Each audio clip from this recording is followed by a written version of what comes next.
சின்ன வயசு கதையை நினச்சி ரொம்பவே குழப்பத்தில் இருக்காங்க முத்து.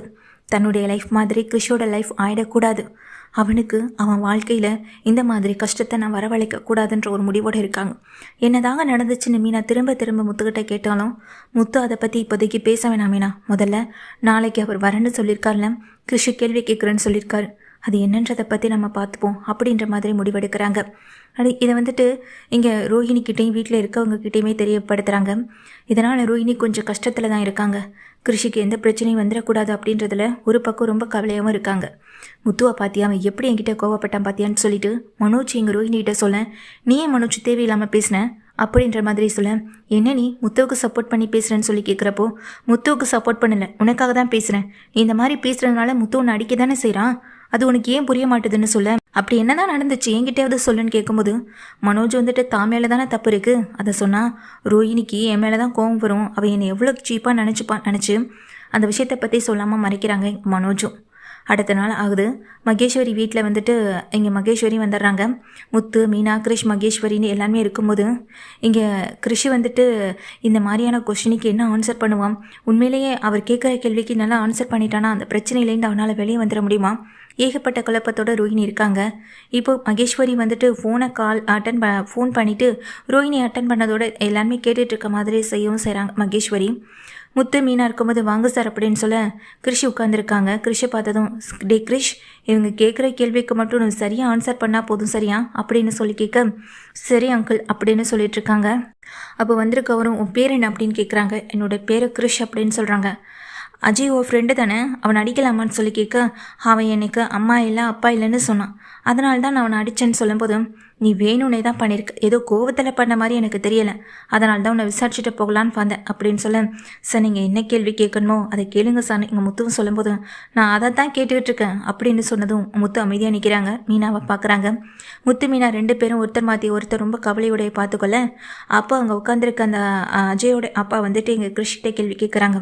உங்கள் அம்மா பேர் என்ன அப்படின்னு கேட்க, எங்கள் அம்மா பேர் கல்யாணி அப்படின்னு சொல்கிறாங்க. உங்கள் அப்பா பேர் தெரியாது, அப்பா இல்லை அப்படின்ற மாதிரியான உண்மையை சொல்கிறாங்க.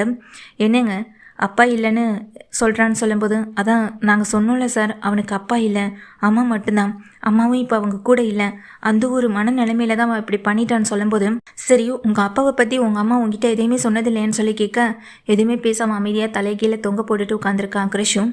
சரி உங்கள் அம்மா இப்போ எங்கே இருக்காங்க, அவங்கக்கிட்ட நாங்கள் பேச முடியுமான்னு சொல்லி கேட்குறாரு. அம்மா துபாயில் தான் இருக்காங்கன்னு சொல்லும்போது, உன்னை எப்பெல்லாம் பார்க்க வருவாங்கன்னு சொல்லி கேட்க, அம்மா என்னை எப்போயாவது தான் பார்க்கவே வருவாங்கன்னு சொல்கிறாங்க. ஏன் உங்கள் அம்மாவுக்கு உன்னை பிடிக்காதா, எதுக்காக உங்கள் அம்மா உன்னை இங்கே விட்டுட்டு போகணும், உன்னை அவங்க கூடவே கூட்டிகிட்டு போயிருக்கலாமேன்னு சொல்ல, அம்மா என்னை இங்கே தான் விட்டுட்டு போனாங்க, நான் இங்கே தான் இருக்கணும்னு சொல்லியிருக்காங்கன்னு சொல்லிகிட்டே இருக்காங்க. சரி உங்கள் அம்மா இனிமேல் எப்போ வருவாங்கன்னு சொல்லி கேட்க, தெரியாது அங்கிள் அப்படிங்கிறாங்க. உடனே மகேஸ்வரிக்கும் அங்கே அதை கேட்டுக்கிட்டு இருக்க ரோஹிணிக்கும் பயம் அதிகமாகுது. என்ன கேள்வி கேட்குறேன்னு சொல்லிட்டு வேறு என்னென்னமோ கேட்டுக்கிட்டு இருக்காரேன்னு ரோஹிணி பதட்டத்தோடு தான் இருக்காங்க. அதுவும் முக்கியமாக என்ன பற்றின கேள்வியவே இங்கே கிறிஷ்கிட்ட கேட்டுட்ருக்காங்களேன்னு சொல்லிட்டு இருக்கும்போது, உங்கள் அம்மா ஃபோட்டோ எதுவும் நீ வச்சுருக்கியான்னு சொல்ல, இல்லை அப்படிங்கிறாங்க. அம்மாவும் கூட இல்லை, அம்மா மேலே நிறைய பாசம் வச்சுருக்க, ஆனால் அப்படிப்பட்ட அம்மாவுடைய ஃபோட்டோவை மட்டும் ஏன் நீ உன் கூட வச்சுக்கலன்னு சொல்லி கேட்க, அம்மா என்கிட்ட ஃபோட்டோலாம் கொடுக்கல அங்கிள் அப்படின்னு சொல்கிறாங்க. சரி உங்கள் அம்மா கூட போய் உனக்கு இருக்கணும்னு ஆசையாக இருக்கான்னு சொல்ல, ஆமாம் அம்மா கூட இருந்தால் நான் ரொம்ப சந்தோஷமாக இருப்பேன், ஆனால் அம்மாவுக்கு தான் என்னை ரொம்ப பிடிக்கவே மாட்டுது, எப்போதுமே என்னை திட்டுறாங்க, என்னை அவங்க கூட வச்சுக்க அவங்க ஆசைப்பட மாட்டாங்க, என்னை அடிக்கிறாங்க, இவங்க கூட இருக்க சொல்கிறாங்க அப்படின்ற மாதிரி சொல்ல, இல்லை சார் அவங்க அம்மாவுக்கு ஒர்க் அதிகமாக இருக்குது துபாயில், அதனால தான் அவங்களால இங்கே வந்து பார்த்துக்க முடியலை, என்னை தான் கார்டியனாக போட்டிருக்காங்க, நான் தான் அவனை பார்த்துட்ருக்கேன் சார், எப்போதுமே அம்மா பற்றின யோசனை அம்மா பற்றின எண்ணத்திலே தான் சார் இவன் இருந்துக்கிட்டு இருக்கான்னு சொல்லும்போது, சரி டே கிரிஷ் அப்படின்னு சொல்லிட்டு இங்கே கூப்பிட்றாரு அவரும்.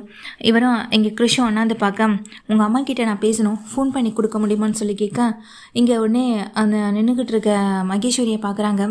இல்லை சார் அவங்க நிறைய ஒர்க்காக இருப்பாங்க, இப்போ கால் பண்ணால் அவங்க அட்டன் பண்ண மாட்டாங்கன்னு சொல்ல, என்ன மேடம் பையனுக்கு வர கஷ்டத்தை தாண்டி அவங்க அம்மாவுக்கு வேலை தான் ரொம்ப முக்கியமானு சொல்லி கேட்க, இதே தான் சார் அவங்க அம்மா பண்ணிகிட்ருக்காங்க, இது வரைக்கும் நாங்கள் கூட அவங்க அம்மாவை பார்த்ததில்லைன்னு சொல்ல, என்ன சொல்கிறீங்க, அப்போ நீங்கள் அவங்க அம்மாவை இது வரைக்குமே மீட் பண்ணதில்லைன்னு சொல்லி கேட்க, இல்லை சார் எனக்கு இந்த பையனுடைய பாட்டியை மட்டும்தான் தெரியும், அவங்களுக்காக தான் சார் நாங்களும் வந்து பேசிக்கிட்டு இருக்கோம்னு சொல்லும்போது, அப்போ இந்த பையனுக்கு நீங்கள் யார் அப்படின்ற மாதிரி கேட்குறாங்க. ஒரு நாள் நான் கிராமத்தில் இருந்தப்போ கிரிஷ் தான் என்னை காப்பாற்றினான், கிணத்துல விழுந்தபோது என்னைய காப்பாற்றினது கிரிஷ் தான், அந்த ஒரு நன்றி கடனுக்காக தான் கிறிஷை நாங்கள் எப்போதுமே நல்லபடியாக சந்தோஷமாக இருக்கணும்னு நினைக்கிறோம். சின்ன வயசுலேயே அவனுக்கு வரக்கூடாத கஷ்டம் எல்லாமே வந்துக்கிட்டு இருக்கு. அதான் இந்த கஷ்டத்தை இவனுக்கு இப்போதைக்கு வரக்கூடாதுன்னு நினச்சதுனால தான் சார் நாங்கள் உங்கள் வீட்டுக்கு வந்து அப்படின்ற மாதிரி மீனாவும் சொல்ல, ஆமாம் சார், கிறிஷ் அவன் வாழ்க்கையில் சந்தோஷமாக இருக்கணும், அதுதான் சார் எங்களுக்கு வேணும்னு எங்கள் கிறிஷை பற்றி முத்துவும் பேசிக்கிட்டு இருக்காங்க. டே கிறிஷ், உனக்கு எந்த பிரச்சனையும் வராது, ஆனால் நான் சொல்கிறத நீங்கள் கேட்டாகணும்னு சொல்ல, என்ன சார் அப்படின்ற மாதிரி கேட்குறாங்க. இவன் அவனை அடித்ததுனாலையும் பூந்தொட்டியை தூக்கி மேலே போட வந்ததுனாலையும் என் பிள்ளை அஜய் ரொம்ப பாய்ந்து போயிருக்கான். இது நாளை பின்ன பெரிய பிரச்சனையாக வரத்துக்கு நிறைய வாய்ப்பு இருக்குது. 2 பேரும் ஒரே ஸ்கூலில் படிக்கிறது சரியாக இருக்கா இல்லைன்னு எனக்கு தோணுது அப்படின்னு சொல்ல, அப்போது உங்கள் பையனை வேறு ஸ்கூலில் சேர்க்க போகிறீங்களான்னு உடனே மகேஸ்வரி கேட்க, நான் எதுக்குமா இந்த போர்டிங் ஸ்கூலில் விட்டுட்டு என் பையனை வேறு இடத்துல சேர்க்கணும், கிறிஷ் அந்த ஸ்கூலில் படிக்க வேணாம், நீங்கள் வேறு ஸ்கூலில் சேர்த்துக்கோங்கன்னு சொல்ல, இல்லை சார் என்ன சார் இப்படி சொல்லிட்டீங்கன்னு சொல்லும்போது, என்னங்க கொஞ்சம் அமைதியாக இருங்க மீனா உடனே அமர்த்திட்டு, சரிங்க சார் கிறிஷை நாங்கள் வேறு ஸ்கூல்லே சேர்த்துக்கிறோன்னு சொல்லும்போது, எப்படி மீனா உங்கள் அம்மா இல்லாமல் எப்படி அவனை வேறு ஸ்கூலில் சேர்க்க முடியும்னு சொல்ல, அப்போ அவங்க அம்மாவை வர சொல்லுங்கன்னு எங்கள் முத்துவும் சொல்கிறாங்க. இல்லை அவங்களால இப்போ வர முடியாதுன்னு சொல்ல, கிறிஷோட லைஃப்பை பற்றி கொஞ்சமாவது யோசிக்கணும், அதை யோசிக்கிற மனநிலைமையில் அவங்க இல்லை, ஆனால் கிறிஷ் நல்லா இருக்கணும்னு நாங்கள் நினைக்கிறோன்னு சொல்லிட்டு, சார் அந்த ஸ்கூலில் டிசியெல்லாம் வந்து கேட்டால் கொடுக்க மாட்டாங்க சார், கார்டியன் வந்து கேட்கணும், இல்லைனா அவங்க அம்மா வந்து கேட்கணும் அப்படின்ற மாதிரி சொல்ல, கார்டியனை பார்க்குறாங்க. நாளைக்கே நீங்கள் அந்த ஸ்கூல்லேருந்து டிசி வாங்குங்க, நான் உங்களுக்கு ஹெல்ப் பண்ணுறேன் அப்படின்ற மாதிரி சொல்ல, என்னடா இவ்வளோ அரகண்டாக இந்த மாதிரி நடந்துக்கிறானேன்னு மட்டும் நினச்சிக்காதீங்க, எனக்கு என் பையனுடைய சேஃப்டி ரொம்ப முக்கியம், அதுக்காக தான் அப்படின்ற மாதிரி சொல்கிறாரு அவரும். இதை கேட்ட முத்துவம் மீனவன் எங்களுக்கு புரியுது சார், ஆனால் கிறிஷ் அப்படிப்பட்டவே இல்லை, நீங்கள் இவ்வளோ தூரம் மனசு இறங்கி வந்ததே எங்களுக்கு ரொம்ப சந்தோஷம்தான், கிறிஷை நாங்கள் வேறு ஸ்கூல்லே சேர்த்துக்கிறோம் சார் அப்படின்னு சொல்லிட்டாங்க முத்துவும் மீனாவும். என்ன மீனா நீங்களுன்ற மாதிரி சொல்ல, முத்து பார்த்து மகேஸ்வரியை மறைக்க மகேஸ்வரி அப்படியே அமைதியாகிடுறாங்க. இதெல்லாம் கேட்டுக்கிட்டு இருக்க ரோஹிணிக்கு ரொம்ப கோவம் தான் வருது. இப்போ எதுக்காக அவர் இந்த மாதிரியெல்லாம் வந்து கேட்கணும் அப்படின்ற மாதிரி நினச்சிட்டு ரோஹிணி வந்துட்டு ஃபோனில் வந்துட்டு அதை கேட்டுக்கிட்டு ரொம்ப கோவத்தில் நின்றுட்டுருக்காங்க. வந்தவரும் அங்கேருந்து கிறிஷை பார்த்துட்டு கிளம்ப, டே கிறிஷ் உன் மேலே எனக்கு கோவம் இருக்கு என் பையனை அடிச்சிட்டேன்றதுக்காக, ஆனால் அதே நேரத்தில் உங்ககிட்ட ஒரு விஷயத்த சொல்லட்டுமான்னு சொல்ல, என்ன அங்கிள்ன்ற மாதிரி கேட்குறாங்க. உனக்கு கிடைக்காத அன்புக்காக நீ ஏங்கிக்கிட்டு இருக்க, ஆனால் உனக்குன்னு ஒரு அன்பு எப்போதுமே கிடைச்சிட்டு இருக்கல. உனக்காக இவர் என் காலில் வந்து விழுந்தார், உனக்குன்னு இவர் யாருன்னே தெரியாது, அதாவது உன்னை பொறுத்த வரைக்கும் தெரிஞ்சவங்க மட்டும்தான், ஆனால் பெத்த அப்பாவா அம்மாவா இருந்தாலும் கூட இந்த அளவுக்கு செய்வாங்களான்னு தெரியலை. எங்கள் வீட்டில் இருக்க என்னுடைய வீட்டுக்காரவங்களே இவங்க 2 பேரை பற்றி தான் பெருமையாக பேசிக்கிட்டு இருந்தாங்க.